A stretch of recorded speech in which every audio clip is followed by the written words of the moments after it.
Hello there, welcome to this video, and this video is all about how and why breaking the first fetter of the Buddhist 10 fetter path also breaks fetters 2 and 3.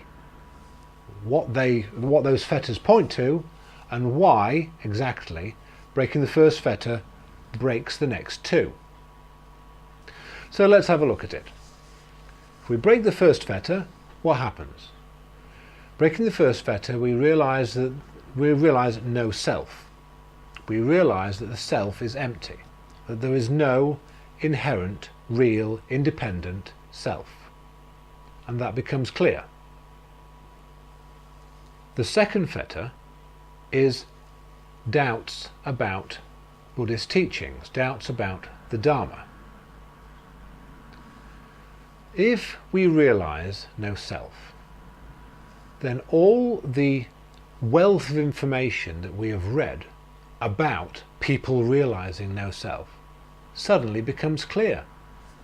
Yes, of course. I grasped that all along. All along I've been reading about the pointers to no self and how it's possible to attain this, and now it all makes sense.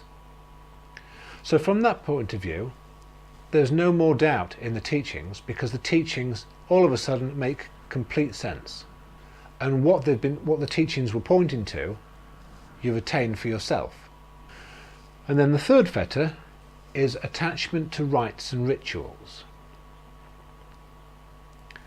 Often people will adopt certain spiritual practices to try and attain something, and there's nothing really wrong with that. So for a simple example, say someone may be doing a specific meditational practice for a specific goal. Now when a person breaks the first fetter, they realize there is no self. So if the particular spiritual practice was to gain something for a self, it is realized that the practice was pointless. There is no inherently real self to attain something. So from that point of view, the attachment to doing rites and rituals for the increase or gain of a self is seen through as pointless. But one thing I must stress here, that should not lead into nihilism.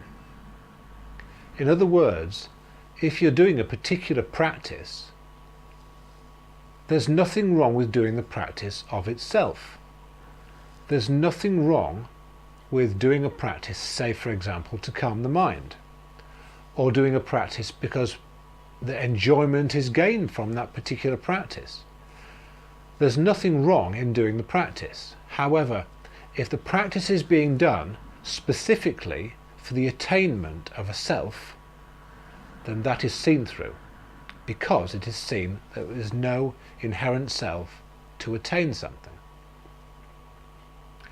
Anyway, I hope that made sense. If you have any points you would like to make, any questions, please write them below. Click like, click subscribe. I'll see you inside the next video. Thanks very much for watching. Bye.